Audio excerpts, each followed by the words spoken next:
إن الحمد لله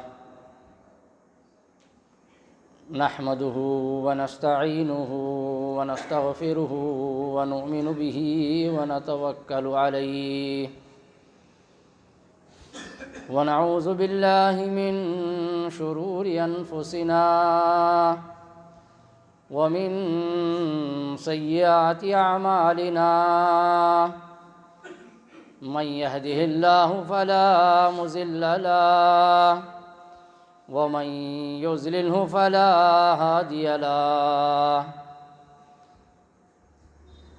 ونشهد أن لا إله إلا الله ونشهد أن محمدًا عبده ورسوله أما بعد أعوذ بالله من الشيطان الرجيم بسم الله الرحمن الرحيم يا أيها الناس اتقوا ربكم الذي خلقكم من نفس واحدة وخلق منها زوجها وبث منهما رجالا كثيرا ونساء واتقوا الله الذي تساءلون به والأرحام إن الله كان عليكم رقيبا يا أيها الذين آمنوا اتقوا الله حق تقاته ولا تموتن إلا وأنتم مسلمون يا أيها الذين آمنوا اتقوا الله قولوا قولا سديدا يصلح لكم أعمالكم ويغفر لكم ذنوبكم ومن يطع الله ورسوله فقد فاز فوزا عظيما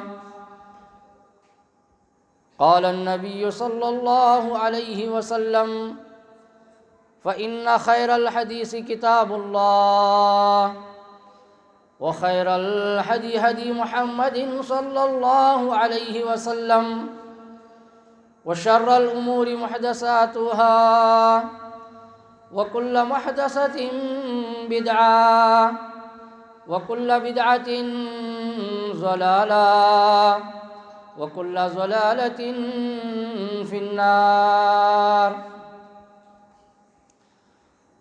فأعوذ بالله من الشيطان الرجيم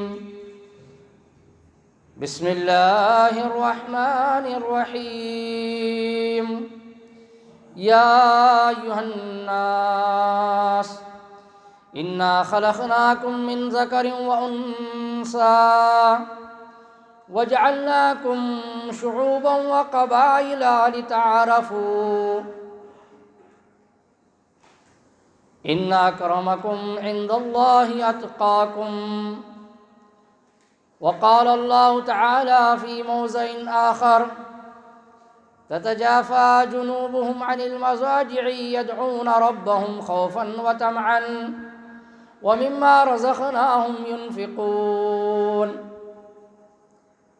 رب اشرح لي صدري ويسر لي أمري واحلل عقدة من لساني يفقهوا قولي ربي زدني علما ربي زدني علما ربي زدني علما اللهم إني أسألك علما نافعا ورزقا طيبا وعملا متقبلا يا معلم آدم وإبراهيم علمني يا مفهم سليمان فهمني برادران اسلام، پردانشین مائی بہنوں، اللہ رب العالمین احکم الحاکمین وحدہ لا شریک کے لیے ہی تمام تعریفیں لائق و زیبا ہیں، جس کے قبضۂ قدرت میں میری اور آپ کی جان ہے، مال ہے، ہماری ہر چیز اسی رب العالمین کے قبضۂ قدرت میں ہے۔ انسان ایک جگہ سے دوسری جگہ آ جا نہیں سکتا، مگر اس رب العالمین کے حکم اور اس کے فیصلے کے تحت۔ غرض جو کچھ ہو چکا ہے یا جو کچھ ہو رہا ہے یا جو کچھ ہونے والا ہے، اس میں صرف اور صرف اللہ تبارک و تعالیٰ کی مشیت، اس کے حکم اور اس کے فیصلے کے تحت ہے۔ ہم مسلمانوں کا اللہ کی ذات پر یہ پختہ یقین، بھروسہ اور اعتماد ہونا چاہیے۔ اس اعتماد، اس بھروسے اور اس عقیدے کے بغیر ہمارا ایمان نامکمل ہے، ہمارا مسلمان کہلانا بیکار ہے۔ اسی لیے شاعر کہتا ہے، تو خالق دوزخ ہے تو مالک جنت ہے، تو خالق دوزخ ہے تو مالک جنت ہے، غصہ تیرے آگے یا رب تیری رحمت ہے، تو واحد یکتا ہے کوئی بھی نہیں تجھ سا، تو واحد یکتا ہے کوئی بھی نہیں تجھ سا، ہر شے پہ عالم پہ حاصل تجھے قدرت ہے، تو ملک کا مالک ہے دے ملک جسے چاہے، تو ملک کا مالک ہے دے ملک جسے چاہے، عزت تیرے بس میں ہے بس میں تیرے ذلت ہے، ہم بندے عاجز ہیں مختار دو عالم تو، ہم بندے عاجز ہیں مختار دو عالم تو، کرتا ہے تو ہی پوری جو اپنی ضرورت ہے۔ برادران اسلام، اس مختصر حمد کے بعد بے شمار درود و سلام کا نذرانہ ہو تمام انبیاء پر، خصوصاً جناب محمد رسول اللہ صلی اللہ علیہ وسلم کی ذات پر، کیونکہ نبی اکرم صلی اللہ علیہ وسلم کی ذات ہمارے لیے اسوہ ہے، نمونہ ہے، آئیڈیل ہے۔ جب تک ہم ان کی زندگی کو اپنی زندگی سے نہیں جوڑیں گے، ان کے طور طریقوں کو اپنی زندگی میں نہیں لائیں گے، ان کے رہن سہن کو اپنا اوڑھنا بچھونا نہیں بنائیں گے، تب تک نہ ہم دنیا میں کامیاب ہو سکتے ہیں، نہ ہماری آخرت سنور سکتی ہے۔ اس سرزمین پر احکام اور فیصلے اللہ تبارک و تعالیٰ کے چلیں گے، لیکن طریقہ جناب محمد رسول اللہ صلی اللہ علیہ وسلم کا ہوگا۔ ایسا نہیں ہے کہ اللہ کے نبی صلی اللہ علیہ وسلم نے کسی کام کو، کسی عمل کو یا کسی بات کو ادھورا چھوڑ دیا ہے، اس کو پورا کرنے کے لیے یا اس پر عمل پیرا ہونے کے لیے کسی اور راستے کی ہمیں ضرورت ہے، کسی اور طریقۂ کار کو اختیار کرنے کی ہمیں ضرورت ہے۔ ایسا نہیں ہے۔ اللہ کے نبی صلی اللہ علیہ وسلم نے جو دنیا اور آخرت کی کامیابی کے لیے جتنے بھی اعمال ہو سکتے تھے، وہ ساری اس امت کو بتا کر چلے گئے، تاکہ دنیاوی معاملات میں ہوں چاہے اخروی معاملات میں ہو، ان کو عمل پیرا ہونے کے لیے کسی اور ضرورت، کسی اور حاجت کی ضرورت نہ ہو، یا کسی اور طریقے کا اختیار کرنے کی ضرورت نہ ہو۔ ایسا اللہ کے نبی صلی اللہ علیہ وسلم نے ہمیں طریقۂ کار بتا کے گئے، جس پر عمل پیرا ہو کر ہم دنیا اور آخرت میں کامیاب ہو سکتے ہیں۔ آج بھی اگر ہم دیکھنا چاہیں تو دیکھ سکتے ہیں کہ اللہ کے نبی صلی اللہ علیہ وسلم کس طرح چلتے تھے، کس طرح وہ اپنے اہل و عیال کے ساتھ زندگی بسر کرتے تھے۔ یہاں تک ہم دیکھنا چاہیں تو دیکھ سکتے ہیں کہ اللہ کے نبی صلی اللہ علیہ وسلم کس طرح سے اپنے پیروں میں جوتے پہنا کرتے تھے۔ یہاں تک ہم دیکھنا چاہیں تو دیکھ سکتے ہیں کہ اللہ کے نبی صلی اللہ علیہ وسلم اپنے بالوں میں کنگھی کس طرح سے کیا کرتے تھے، ان کا لباس کیسے ہوا کرتا تھا، وہ بڑوں کے ساتھ کس طرح سے رہتے تھے، اور وہ چھوٹوں کے ساتھ کس طرح سے شفقت کے ساتھ پیش آتے تھے۔ یہ دیکھنا چاہیں تو ہم دیکھ سکتے ہیں۔ پھر ہمیں کسی اور طریقۂ کار کو اختیار کرنے کی یا کسی اور راستے پر چلنے کی ضرورت کیا ہے؟ غرض اس حمد و صلات کے ذریعہ میں آپ کو یہ پیغام دینا چاہوں گا، اس سرزمین پر احکام اور فیصلے اللہ تبارک و تعالیٰ کے چلیں گے، لیکن طریقہ جناب محمد رسول اللہ صلی اللہ علیہ وسلم کا ہوگا، تبھی ہم دنیا اور آخرت میں کامیاب ہو سکتے ہیں۔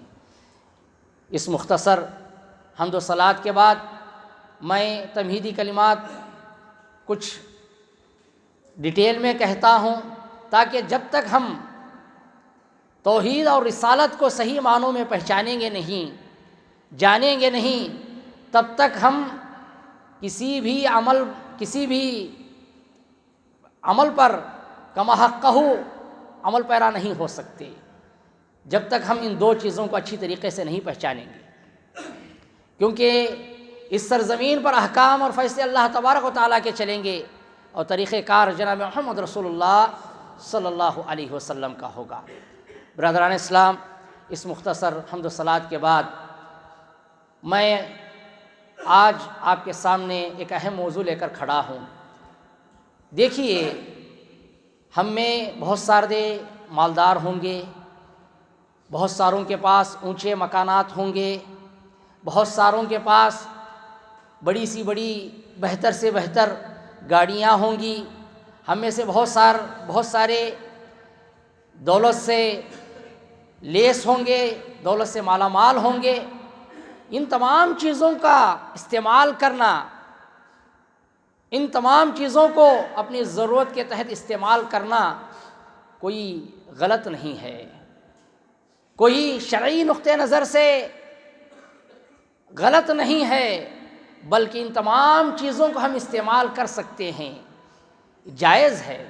لیکن ان تمام چیزوں کے ہونے کے باوجود ہمارے پاس تقویٰ اور پرہیزگاری نہیں ہے، ہمارے پاس اعمال صالحہ کا ذخیرہ نہیں ہے، اور ہم کما حقہ اللہ تبارک و تعالیٰ کی بندگی نہیں کرتے ہیں، اور اسی طرح سے اللہ تبارک و تعالیٰ کی احکام کی بجاوری کرتے ہوئے ہمیں خوشی محسوس نہیں ہوتی ہے، اور ہم اس کی نافرمانی سے ڈرتے نہیں ہیں، تو ایسی صورت میں ان تمام چیزوں کے ہونے کے باوجود ہماری زندگیوں میں کچھ بھی نہیں ہے۔ ہاں، البتہ ہمارے پاس اونچے اونچے مکانات نہیں ہیں، بڑی سی بڑی گاڑیاں نہیں ہیں، دولت کی فراوانی نہیں ہے، لیکن ہمارے پاس تقویٰ اور پرہیزگاری ہے، اعمال صالحہ کا ذخیرہ ہے، اور اللہ تبارک و تعالیٰ کی بندگی میں ہمارے شب و روز گزرتے ہیں، اور اللہ تبارک و تعالیٰ کی عبادات میں ہمارے شب و روز گزرتے ہیں۔ یہ تمام چیزیں نہ ہونے کے باوجود ہمارے پاس سب کچھ ہے، ایسا سمجھ لیجیے۔ اسی لیے اللہ کے نبی صلی اللہ علیہ وسلم نے فرمایا، آپ کے پاس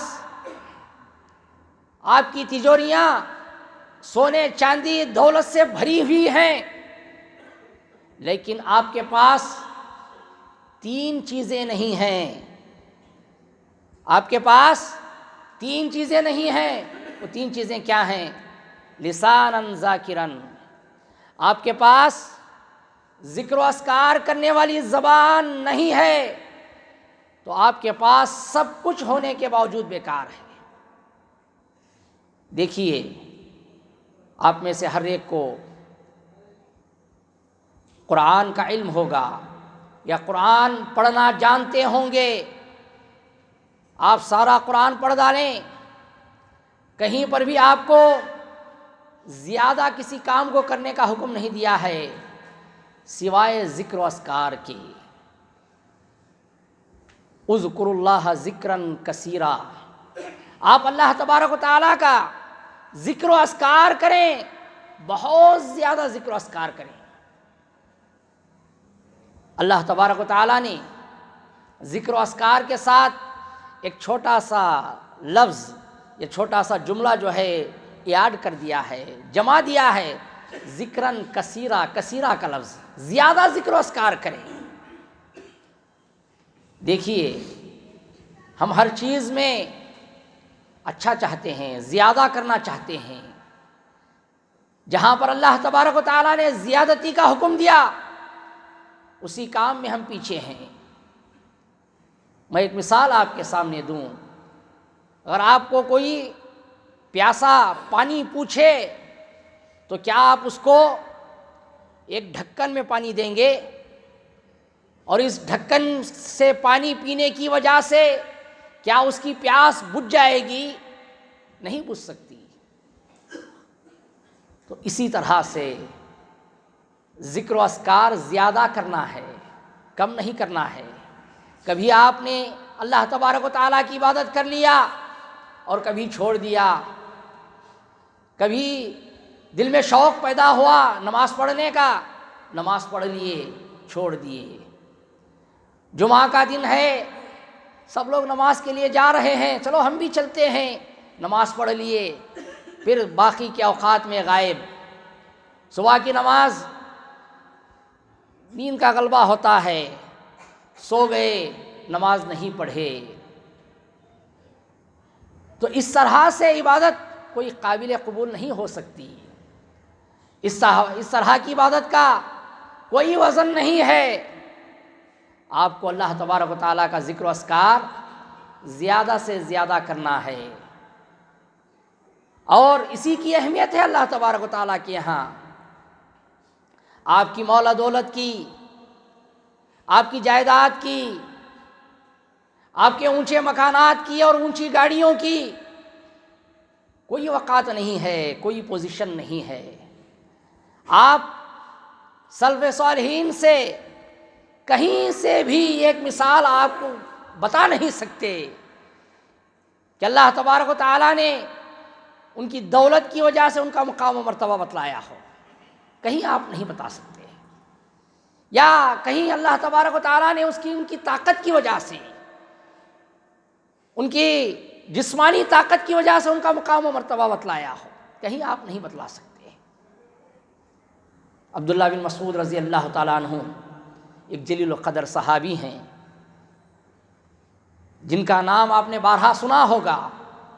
ایک مرتبہ ایک پیلو کے درخت پر یہ چڑھے مسواک توڑنے کے لیے، تیز ہواؤں کا دور تھا، ہواؤں کے تیز چلنے کی وجہ سے ان کا تہبند اڑ گیا اور ان کی باریک پنڈلیاں نظر آنے لگ گئیں، اور ان باریک پنڈلیوں کو دیکھ کر صحابہ کرام رضوان اللہ اجمعین ہنس پڑے۔ اللہ کے نبی صلی اللہ علیہ وسلم کو جب اس بات کا علم ہوا، انہوں نے ان صحابہ کرام کو بلایا اور پوچھا، تم عبداللہ بن مسعود رضی اللہ تعالیٰ عنہ پر کیوں ہنسے؟ صحابہ کرام رضوان اللہ اجمعین نے جواب دیا، اے اللہ کے نبی صلی اللہ علیہ وسلم، ہم ان کی باریک پنڈلیوں کو دیکھ کر ہنس پڑے۔ اللہ کے نبی صلی اللہ علیہ وسلم نے بتلایا، آج تم ان کی باریک پنڈلیوں کو دیکھ کر ہنس رہے ہو، کل قیامت کے دن وہی باریک پنڈلیاں احد پہاڑ سے بھی زیادہ وزنی ہوں گی۔ یہ اللہ کے نبی صلی اللہ علیہ وسلم نے فرمایا، ان کے تقوی اور پرہیزگاری کی بنیاد پر، ان کے ایمان کی بنیاد پر۔ ایسے ہی ایک مرتبہ اللہ کے نبی صلی اللہ علیہ وسلم بیٹھے ہوئے تھے، ایک شخص کا گزر ہوا۔ اللہ کے نبی صلی اللہ علیہ وسلم نے صحابہ کرام رضوان اللہ اجمعین سے پوچھا، اس شخص کے تعلق سے تم کیا کہتے ہو؟ اللہ کے نبی صلی اللہ علیہ وسلم، اس شخص کا تو کیا کہنا، یہ بڑی اونچی ہستی ہیں، بڑی پہنچی ہوئی شخصیت ہیں، یہ کسی کے ہاں پیغام نکاح بھیج دیں، لوگ ان کے پیغام نکاح کو قبول کر لیں، یہ کسی کے حق میں شفاعت کریں، لوگ ان کی شفاعت کو قبول کر لیں، یہ بہت پہنچی ہوئی ہستی ہیں۔ پھر ایک اور شخص کا گزر ہوا، اللہ کے نبی صلی اللہ علیہ وسلم نے اس شخص کے تعلق سے پوچھا، اس شخص کے تعلق سے تم کیا کہتے ہو؟ اے اللہ کے نبی صلی اللہ علیہ وسلم، اس شخص کا کیا کہنا، اس کا کوئی مقام و مرتبہ نہیں ہے، اس کی کوئی وقعت نہیں ہے، یہ کسی کے ہاں پیغام نکاح بھیج دیں، لوگ ان کے پیغام نکاح کو ٹھکرا دیں، اور یہ کسی کے حق میں شفاعت کریں، لوگ ان کی شفاعت کو ٹھکرا دیں، ان کی کوئی وقعت نہیں ہے، ان کا کوئی مقام و مرتبہ نہیں ہے۔ اللہ کے نبی صلی اللہ علیہ وسلم نے دوسرے شخص کے تعلق سے فرمایا، تم نے پہلے شخص کا بڑا مقام و مرتبہ بتلایا، ان جیسے لوگوں سے ساری دنیا بھر جائے. کیا کہا اللہ کے نبی صلی اللہ علیہ وسلم نے پہلے شخص کے تعلق سے جس کی بڑی تعریف کر رہے تھے صحابہ کرام رضوان اجمعین؟ اللہ کے نبی صلی اللہ علیہ وسلم نے فرمایا ان جیسے لوگوں سے ساری دنیا بھر جائے پھر بھی یہ دوسرے شخص کے مقام کو نہیں پہنچ سکتے، اس دوسرے شخص کے فضیلت کو نہیں پہنچ سکتے. اللہ اکبر. ان کا مقام و مرتبہ تو بڑا اونچا ہے، ان کی پرہیزگاری کی بنیاد پر، ان کے تقوی کی بنیاد پر، ان کے ایمان کی وجہ سے. دیکھیے اللہ تبارک و تعالیٰ کے یہاں کسی کا مقام و مرتبہ نہیں ہے سوائے ان کا جن کی زندگیوں میں اعمال صالحہ کا ذخیرہ ہو، جن کی اندر اللہ تبارک و تعالیٰ کا ڈر اور خوف ہو، جن کے اندر ایمان کی زیادتی ہو، انہی کا مقام و مرتبہ ہے. اللہ کے نبی صلی اللہ علیہ وسلم کے کئی ایک ساتھی ہوا کرتے تھے، انہی میں سے ایک ساتھی کھیڑے کے رہنے والے تھے، بدو تھے، یعنی قریے کے رہنے والے تھے، جو اللہ کے نبی صلی اللہ علیہ وسلم کے پاس سبزی ترکاریاں لایا کرتے تھے اور اللہ کے نبی صلی اللہ علیہ وسلم اس کے بدلے ستو اور پنیر دے کر بھیج دیا کرتے تھے. اللہ کے نبی صلی اللہ علیہ وسلم ایک مرتبہ بازار پہنچتے ہیں، وہی ساتھی، وہی قریے والے سبزیاں بیچ رہے ہیں، ترکاریاں بیچ رہے ہیں بازار میں.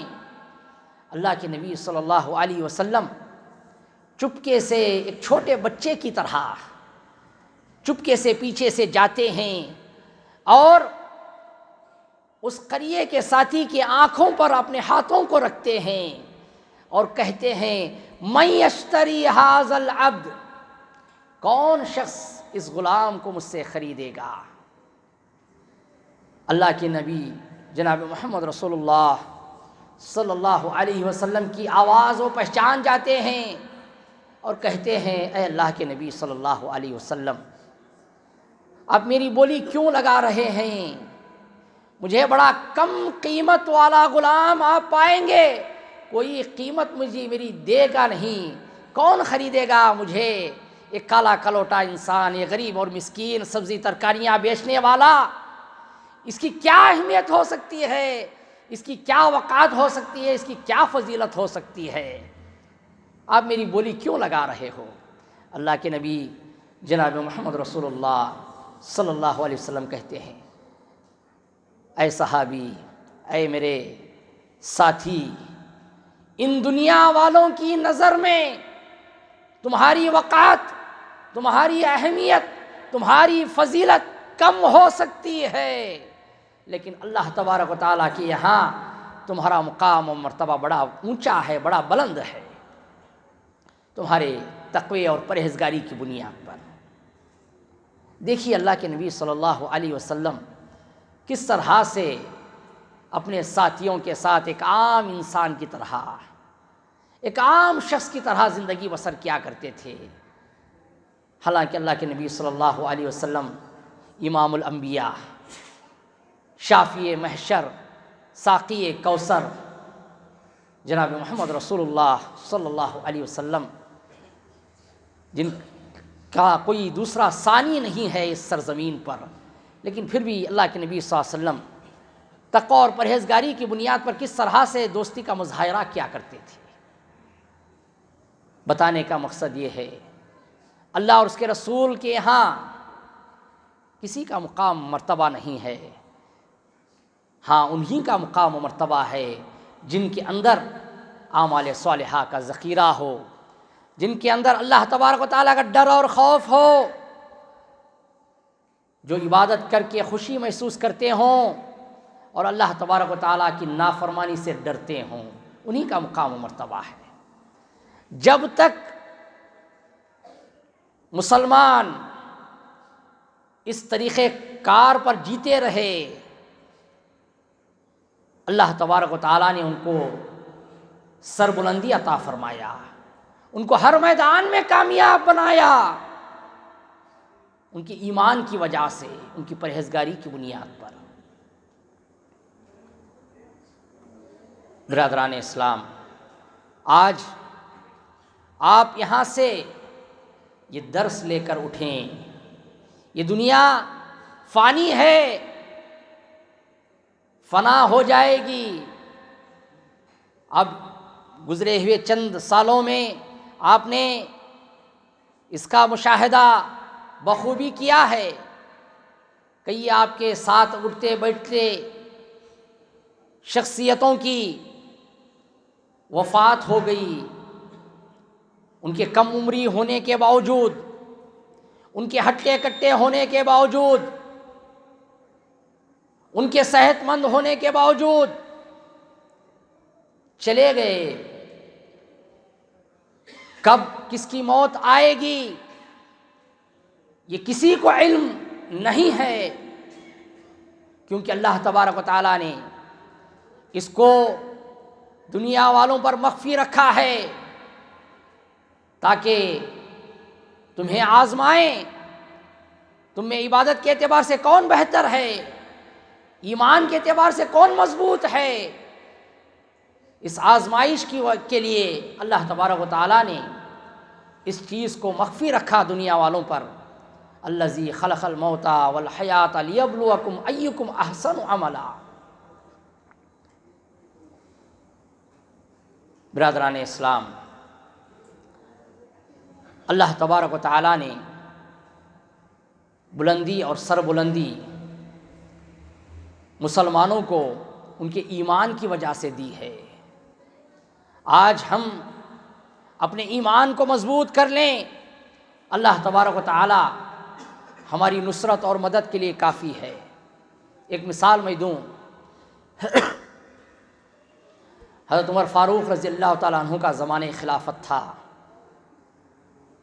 ہرقل بادشاہ نے امیر المؤمنین عمر فاروق رضی اللہ تعالیٰ عنہ کے یہاں خط لکھ کر بھیجا، یہودی ہمارے مقابلے کے لیے کھڑے ہیں، ہم ان کا مقابلہ نہیں کر سکتے، اس لیے مسلمانوں کی فوج روانہ کریں تاکہ ہم ان سے نمٹ سکیں، ان سے لڑ سکیں۔ امیر المؤمنین عمر فاروق رضی اللہ تعالیٰ عنہ 10,000 کے لشکر کو خالد بن ولید رضی اللہ تعالیٰ عنہ کی سپہ سالاری کے اندر روانہ کیا۔ وہاں پر پہنچنے کے بعد مسلمان پریشان ہو گئے، کیونکہ یہودیوں کی تعداد بہت زیادہ تھی، وہ 2 لاکھ تھے اور مسلمان 10,000۔ یہ 5% تو وہ 100%۔ خالد بن ولید رضی اللہ تعالیٰ عنہ کے متعلق آپ نے سنا ہوگا، بڑے جذبے والے شخص تھے، بڑے جذبے والے صحابی تھے۔ انہوں نے کہا اب آئے ہیں، چاہے ہمیں اپنے جانوں کا نذرانہ کیوں نہ دینا پڑے، دے کر جائیں گے لیکن پیٹ پھیر کر نہیں جائیں گے۔ لیکن جو کبار صحابہ کرام تھے انہوں نے مشورہ دیا، ان سے لڑنا حماقت ہوگی، امیر المومنین کو خط لکھ کر بھیجیں، ماجرا اس طرح سے ہے۔ خط لکھ کر بھیجا خالد بن ولید نے۔ قاصد امیر المؤمنین عمر فاروق رضی اللہ تعالیٰ عنہ کے پاس پہنچ کر بتاتا ہے اور کچھ فوج کو روانہ کریں مسلمانوں کی مدد کے لیے۔ امیر المؤمنین پریشان، کیونکہ مدینے میں کوئی شخص نہیں ہے، کوئی ایسی فوج نہیں ہے جس کو روانہ کیا جا سکے۔ اللہ تبارک و تعالیٰ کا الہام ہوتا ہے اور قاصد کو دلاسا دے کر سلا دیتے ہیں، سو جاؤ، کل سویرے میں تمہارے ساتھ ایک بھاری لشکر جرار بھیجنے والا ہوں۔ قاصد پریشان، کن کو امیر المومنین بھیجیں گے، کیونکہ قوم میں کوئی نہیں ہے، کس فوج کو روانہ کرنے کی بات کر رہے ہیں۔ یہ سوچتے سوچتے رات گزاری، قاصد نے سویا نہیں۔ سویرے ہونے کے بعد امیر المومنین نے ندا لگائی، آواز لگائی، کیا زبیر رضی اللہ تعالیٰ عنہ ہیں؟ زبیر رضی اللہ تعالیٰ عنہ سامنے آ جاتے ہیں۔ پھر آواز لگائی طلحہ رضی اللہ تعالیٰ عنہ ہیں. طلحہ رضی اللہ تعالیٰ عنہ سامنے آ جاتے ہیں. اس قاصد کے ساتھ ان دو صحابیوں کو روانہ کرتے ہیں. تاریخ کے اوراق لکھنے والے لکھتے ہیں خالد بن ولید جب ان دو صحابیوں کو دور سے دیکھتے ہیں انہیں ایسا محسوس ہوتا ہے امیر المومنین نے ہماری مدد کے لیے ایک بھاری لشکر جرار بھیجی ہے.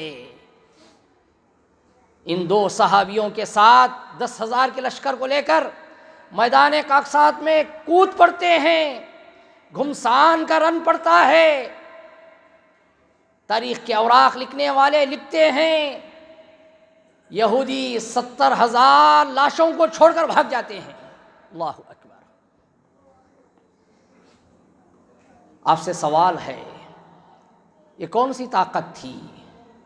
یہ کیا اسلحہ جات کی طاقت تھی یا قوم کی طاقت تھی یا بڑی تعداد کی طاقت تھی یا مال و دولت کی طاقت تھی؟ بلکہ یہ طاقت تھی ایمان کی. بلکہ یہ طاقت تھی ان مسلمانوں کے تقوی اور پرہیزگاری کی. بلکہ یہ طاقت تھی اللہ تبارک و تعالیٰ پر پختہ یقین پختہ بھروسے کی، جس کی وجہ سے اللہ تبارک و تعالیٰ نے انہیں کامیاب بنایا. طلحہ رضی اللہ تعالیٰ عنہ کوئی معمولی صحابی نہیں تھے. جب جنگ احد میں مسلمانوں کو شکست ہوئی اور اللہ کے نبی صلی اللہ علیہ وسلم کے دندان مبارک شہید کیے گئے اور اللہ کے نبی صلی اللہ علیہ وسلم گھر گئے تھے،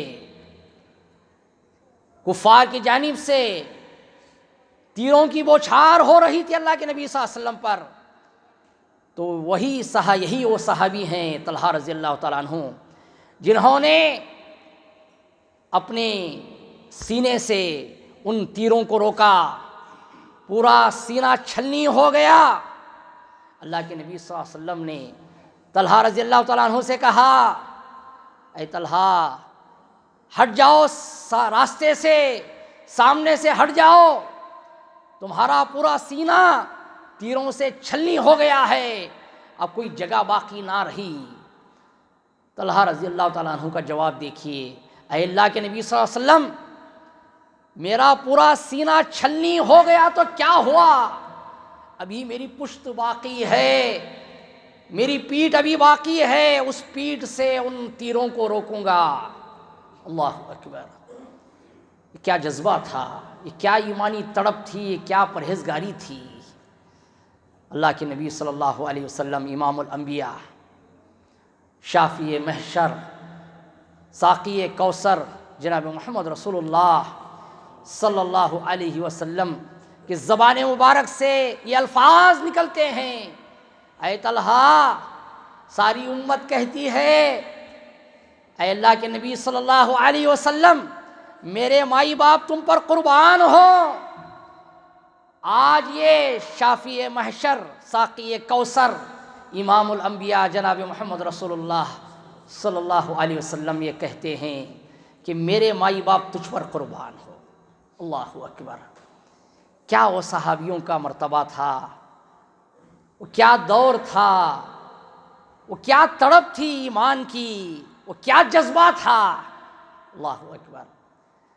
کچھ پرسنٹ بھی ہم میں وہ جذبہ، وہ تڑپ، وہ ایمان پیدا ہو جائے، اللہ تبارک و تعالی کی نصرت اور مدد ہمارے لیے کافی ہے. دیکھیے آئے دن ہم پریشانیوں سے دوچار ہوتے آ رہے ہیں، آئے دن کسی نہ کسی تکلیف میں ہم مبتلا ہوتے ہوئے آ رہے ہیں. ہم اپنی کامیابی اور ہماری پریشانیوں کا حل، ہماری تکلیفوں کا حل کسی اور راستے سے ہم تلاش کرنا چاہتے ہیں. وہ راستہ تا قیامت تک آپ کو نہیں مل سکتا. جو راستہ اللہ کے نبی صلی اللہ علیہ وسلم نے بتلایا ہے، اس راستے کو چھوڑ کر کسی اور راستے پر آپ تلاش کرنے کی کوشش کرو گے، وہ راستہ آپ کو مل نہیں سکتا. نہ آپ دنیا میں کامیاب ہو سکتے ہو، نہ آخرت تمہاری سنور سکتی ہے۔ ابھی بھی وقت ہے کہ اپنے ایمان کو مضبوط کرو۔ اللہ تبارک و تعالی ہماری نصرت اور مدد کے لیے کافی ہے۔ اور حق بات کہنے کے لیے، سیدھے راستے پر چلنے کے لیے، اپنے ایمان کو مضبوط کرنے کے لیے سپورٹ کی ضرورت نہیں ہے، جماعت والوں کی ضرورت نہیں ہے، محلے والوں کی ضرورت نہیں ہے، قوم و برادری کی قوم و برادری کی ضرورت نہیں ہے۔ اکیلے تنہا بھی شخص اللہ پر ایمان لا سکتا ہے اور عمل پیرا ہو کر اپنے آپ کو کامیاب بنا سکتا ہے۔ میں اس لیے کہہ رہا ہوں، بہت سارے لوگوں کی یہ بھی شکایت ہوتی ہے، میرے اکیلے کے سدھرنے سے یا میرے اکیلے کے راستہ بدلنے سے، میرے اکیلے کے عمل پیرا ہونے سے کیا ہوتا ہے؟ یہ ہماری غلط فہمی ہے۔ 1 سے 2 بنتے ہیں، 2 سے 3 بنتی ہے، 3 سے جماعت بنتی ہے، اور پھر جو ہے ایک قافلہ بنتا چلا جاتا ہے۔ اسی طرح سے ایمان کی، اسلام کی اشاعت ہوتی ہے۔ ایک اور مثال میں دے کر اپنی بات کو ختم کر دیتا ہوں، کیونکہ وقت اس بات کی اجازت نہیں دیتا کہ میں اور مزید کچھ کہوں۔ شیخ الاسلام ابن تیمیہ رحمۃ اللہ علیہ 7ویں صدی ہجری کے بہت بڑے مشہور علامہ گزرے ہیں۔ واقعہ کچھ لمبا ہے، میں اختصار کے ساتھ آپ کے سامنے بتانا چاہوں گا۔ شیخ الاسلام ابن تیمیہ رحمۃ اللہ علیہ کے دور میں تاتاریوں نے بہت زیادہ خون ریزی برپا کی، مسلمانوں کی لاشوں سے گڑھے بھرے گئے، گلی کوچوں میں مسلمانوں کا خون پانی کی طرح بہایا گیا۔ جہاں پر شیخ الاسلام ابن تیمیہ رحمۃ اللہ علیہ رہتے تھے وہاں کا رخ کیا تاتاریوں نے۔ وقت کے بادشاہ کے پاس شکایت لے کر پہنچتے ہیں شیخ الاسلام ابن تیمیہ رحمۃ اللہ علیہ، ان کو روکنا ہوگا ورنہ یہاں بھی وہ خون ریزی برپا کریں گے۔ تو شیخ الاسلام ابن تیمیہ رحمۃ اللہ علیہ کی بات بادشاہ نے نہیں مانی، علماء کی جماعت کو اکٹھا کیا اور علماء کی جماعت کو لے کر وہاں پر پہنچے جہاں پر تاتاری پڑاؤ ڈالے تھے، خیمہ گاڑے ہوئے تھے۔ وہاں پر بھی جا کر کیا دیکھتے ہیں، علماء کی جماعت بھی آس پاس نہیں ہے، اکیلے تنہا شیخ الاسلام ابن تیمیہ رحمۃ اللہ علیہ ان بھیڑیوں کے سامنے کھڑے ہیں۔ کئی ایک بھیڑیوں میں ایک بکری کی مثال تھی شیخ الاسلام ابن تیمیہ رحمۃ اللہ علیہ کی، لیکن ڈرے نہیں، خوف نہیں کھائے۔ جس کے دل و دماغ میں اللہ تبارک و تعالیٰ کا ڈر اور خوف ہوتا ہے وہ کسی اور سے نہیں ڈرتا۔ شیخ الاسلام ابن تیمیہ رحمۃ اللہ علیہ نے حق بات ان کے سامنے رکھی، ڈرے نہیں۔ وہ بات شیخ الاسلام ابن تیمیہ رحمۃ اللہ علیہ کی سمجھ گئے اور انہوں نے شیخ الاسلام ابن تیمیہ رحمۃ اللہ علیہ کو کھانے پہ دعوت دی۔ انہوں نے انکار کر دیا، میں تمہاری دعوت قبول نہیں کر سکتا کیونکہ یہ لوٹ مار کا پیسہ ہے، یہ میرے لیے جائز نہیں ہے، اور ان کی عزت بڑھ گئی۔ دیکھیے ایک شکایت یہ بھی ہوتی ہے، حق بات کہنے سے پیچھے ہٹ جاتے ہیں، اگر میں بات صحیح بتا دیا تو برا مان جائے گا یا وہ غلط سمجھنے لگے گا، تقاضے نہیں ہے، حکمت سے ہم کو کام لینا چاہیے۔ بسا اوقات ایسا ہوتا ہے کہ حق بات سے اور ان کی عزت ان کے سامنے ہے ہماری عزت بڑھ جاتی ہے۔ اسی طرح کا معاملہ شیخ الاسلام ابن تیمیہ رحمۃ اللہ علیہ کا ہوا۔ حق بات کہنے کی وجہ سے، صحیح بات بتانے کی وجہ سے تاتاریوں کے پاس ان کی عزت اور بڑھ گئی اور انہوں نے اسلام کو قبول کر لیا، اور جو مسلمانوں کو ملیا میٹ کرنے کے لیے آئے تھے، ختم کرنے کے لیے آئے تھے، وہ خود مسلمانوں کے محافظ بن گئے، صرف اکیلے تنہا شیخ الاسلام ابن تیمیہ رحمۃ اللہ علیہ کی دعوت و تبلیغ سے۔ اس موقع پر علامہ اقبال رحمہ اللہ کیا ہی خوب فرماتے ہیں، ہے عیاں یورش تاتار کے افسانے سے، ہے عیاں یورش تاتار کے افسانے سے، پاسباں مل گئے کعبہ کو صنم خانے سے۔ برادران اسلام، آج کے اس خطبہ جمعہ سے میں یہی پیغام آپ کو دینا چاہتا ہوں